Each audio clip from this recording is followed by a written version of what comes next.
Hi friends, welcome back to Beccarelli's Books. I have lost my mojo. My mojo is gone. It's packed up and buggered off. I don't know where it is. But since I've been unwell, I just have not felt like doing anything. So I thought, well, how do we get it back? And I did a couple of little things I'd seen other people do, or I just grabbed a bag of, you know how I just swipe my desk, chuck it in a bag. That's how I clean up, by the way. And I just grabbed a couple of those bags and I went through it and I tried to use it all up doing something, even if that thing ended up in the bin, which a couple of them did because I just wasn't feeling it. And I thought I want to make a video. I want to get back into it. So I thought, okay, I'm going to show you a couple of the things that I did to try and get my groove back. It's still not back. I don't know where it's gone. But anyway, I wanted to show you this. I've got this little collection, which is for making these wax seals. And so I sat in front of the telly a couple of nights, or probably a good week and a half ago, and I made a whole bunch of wax seals. These do not take any brain power. You do not have to think about it. It is just a task that you do. And I made a lot. I don't have many colours, and that's okay. I just have these pink ones and these blue ones, and I also have these very old sticks that I've had for a long time, and I cut them up. I don't like burning them with the wick. I don't enjoy it. I prefer to do it with the little melting pot thing. Be careful, I did burn myself a couple times. I also don't have very many seal stamp things. I have a butterfly, a bird, and a bee, letter B. That's all I have, and I'm all good with that. I think these turned out beautiful. The other thing that I used on some of them is some, it's wax. I think it's wax. I think it's a Finnabar wax, and it's just a pink wax. I only have the one, and I've put that on the top of some of them. If you can see, I've just rubbed it over the top. Yeah, anyway, so I made a whole bunch of those to use. I had already made a few, but not quite so many, so I sat and made a whole heap. And they're really nice just to have on hand. So that's number one thing to do to try and get your mojo back. And here's something that I made with one. I just had some scraps of, this is linen paper that I've printed a part, like it would have been a full sheet of a receipt, and there was just this left over. I just trimmed the corners, squared them off. I also had this is from scrapbooking paper. It's just a little tag, and I tied on one of these, what do you call them? Wax seals with some sari silk, and that's really cute. I think that's cute. So there's a thing. The other thing that I have a lot of that I noticed is offcuts of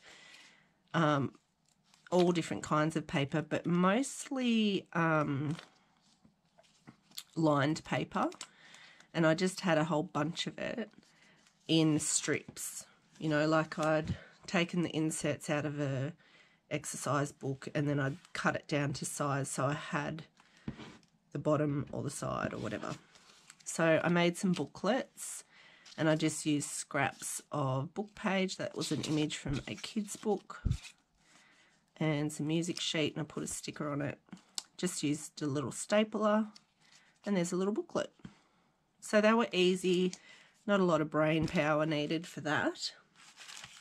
The other easy thing that I did is I found some images that I really liked, larger images, and I made a couple of large journaling tags, and I've just used some plain paper, and that's all I did. I just put that plain paper on the back of these images, and they're large journaling tags.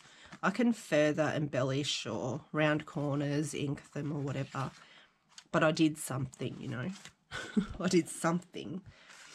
And then I had all these strips, again, like we were talking about, but these are kind of individual strips that I'd cut off specialty papers. So I did, this was a coffee dyed envelope that I had, and I used the strips and did like a weave on the front. Can you see that? Yeah. And then I just stuck a sticker on the front. So I think that turned out interesting. I wasn't using any rhyme or reason. I was just grabbing a piece, laying it down, and then adding, and then I'd lift glue, lift glue, lift glue, and then laid it all down. It turned out pretty cool. Yeah, so there's something else pretty simple. And then I saw on, you know, because when you've got no mojo, you scroll and you scroll and you scroll.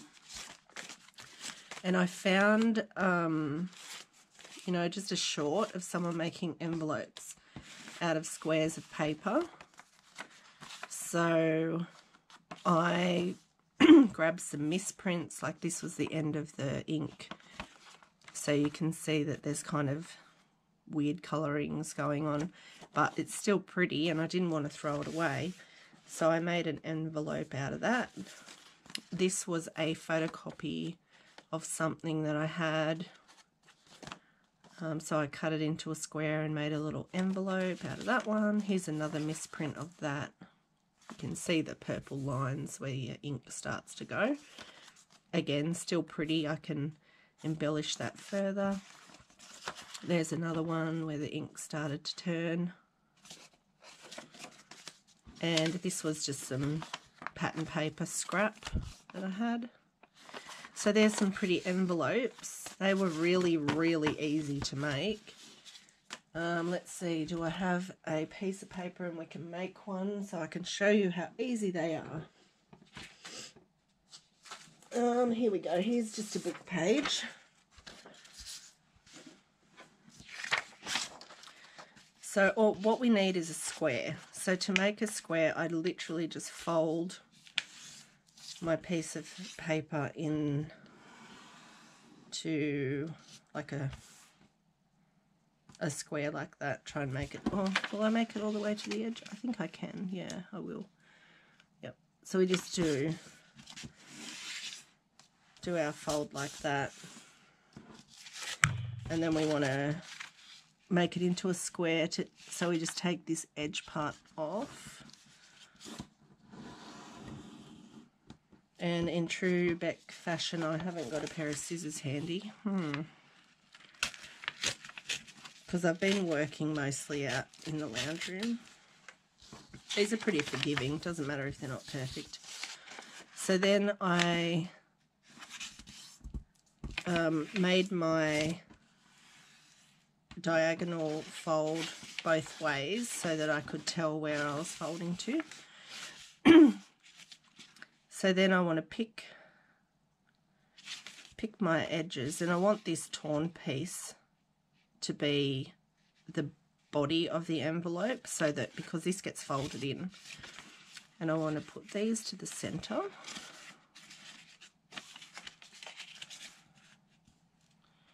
Match them up right on that middle cross section there,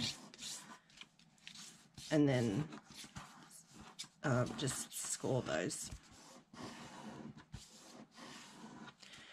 And then we want to fold this up to meet our imaginary line here.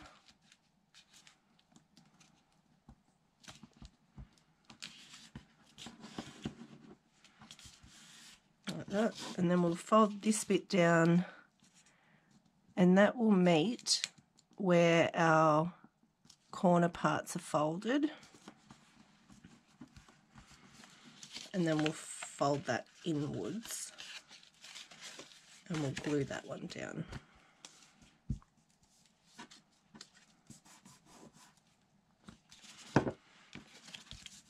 Right, and then we want to glue, oh, sorry, I'm trying to get my glue's a bit dry. See, I haven't used it in ages, so it's all a bit gross. Sorry. All right, so once we've got these folds done, we want to glue down just this little triangle piece here. So I'm just going to put a tiny bit of glue in there, if it's going to come out, and glue that down, and then we'll glue this one down here as well. Don't go past this line here, because then you'll glue your envelope shut. And then we want to put glue along here and along here and here and here.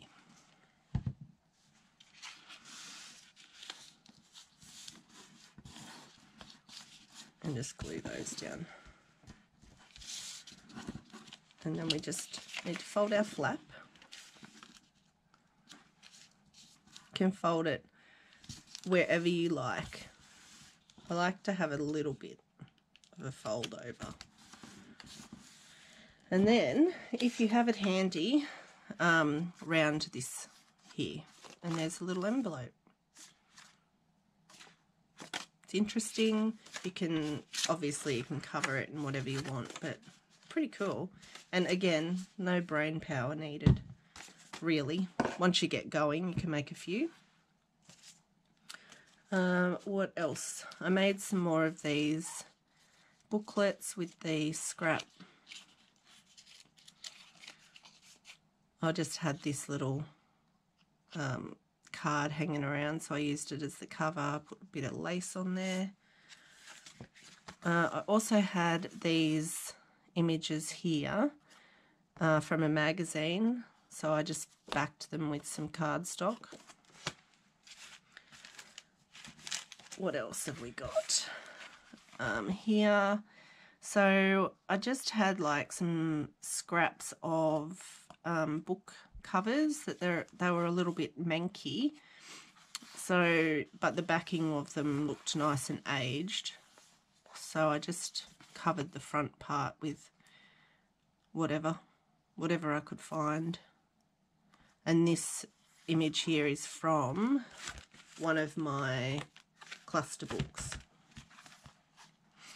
so I did that. Here's another one, again cluster from the cluster book. So literally all I've done is cardstock, some embossed cardstock, some scrap of paper here, pattern paper, and then I stuck one of these clusters on top. Same again, this was the cover of a book. I've torn it in half and I just stuck on some pattern paper. I left this because it's interesting to me. You can take that off if you don't like it. And then again, a cluster from the cluster book. These things are so handy when your mojo's disappeared. There's another one. Turned out pretty cute. I really like the colours in this book cover. Even though it was pretty grotty, I did wipe it over with an alcohol wipe, but it's stained, like it's aged. Yeah. I also made a couple of these little masterboard things. I just stuck some scraps onto a piece of cardstock, rounded the edges. I can do something with that. I was thinking actually of using some of my stencils with the texture paste over the top of that. I thought that might look cool, but I haven't gotten that far yet. Here's another little collage that I did on some book page. And I just put some wrapping paper on the back. So that's the background for something. It can be as it is if I wanted it to, or I could cut it in half, put a flower on it or something. There's another little journaling card from a piece of book page and a cluster from the cluster book. And then I just stuck on some of those strips over the image so you could write on it. And here is another image from a kid's book that I've just stuck on. I've just backed it with some paper, scrap paper, rounded the corners as a little card.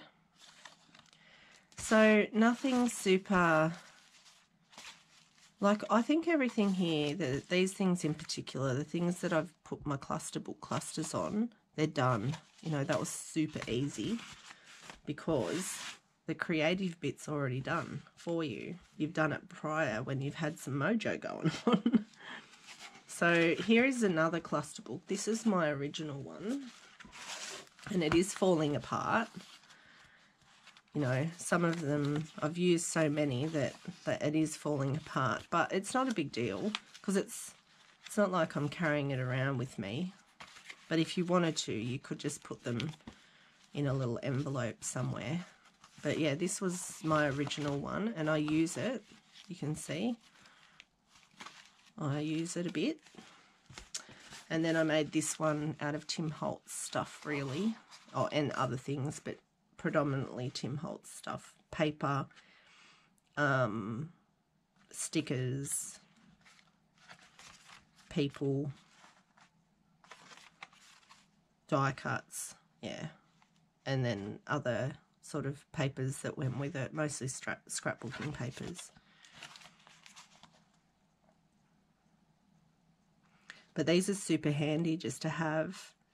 I've nearly used up my sticker book that I had. I've had it for 15 years, I reckon, and I just have used little bits of it here and there. And it's time to use my stuff, isn't it? So yeah, I'm really happy with how these turned out.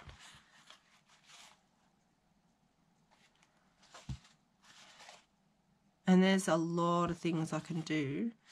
See, I've used one there. This one seems to be sticking together better. And like I said, the first one that I did, I just did a 3-hole, or what did I do? 5-hole pamphlet stitch.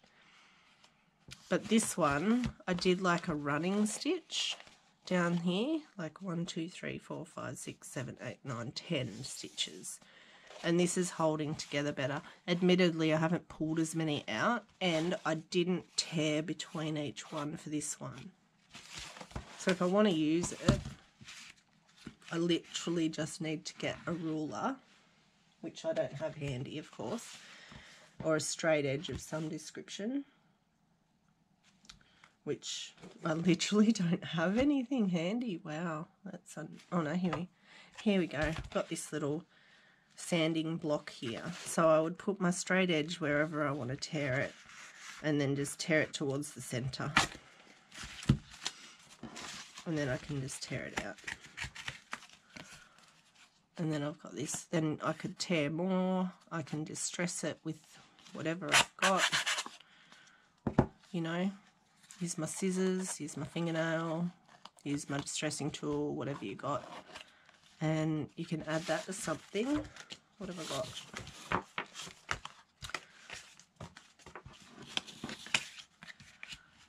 We just add that onto there. I'd probably tear a bit further around this one because it's a bit too straight for my liking.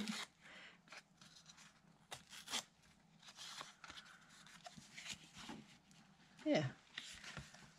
And then you've got a bit further embellishment. I will probably gesso this to push all the background into the background, and then you can write here. But yeah, super simple. Having these was a game changer. And because you're making something, your creative juices are flowing, even if you're not being super creative like you normally would. You're still doing something, you're not losing a skill. I mean, it hasn't been that long, admittedly, but yeah, I've just really been struggling to even want to do it. I'm just like, meh, I'll just spend a lot of time watching telly, and I mean, I'm back at work, but yeah, it's been a long time since I've really lost my want to craft. So anyway, I'm gonna make some more videos today, I think. Try and get you some more content. Think of some interesting things to do for you. All right, well, I hope you're having a great weekend. It is the long weekend, first day, Saturday, so let's see how much we can get done this weekend. I don't have anything else planned. It's just rest for me. All right, well, I hope you're having a great day, and I'll see you next time. Thanks, bye.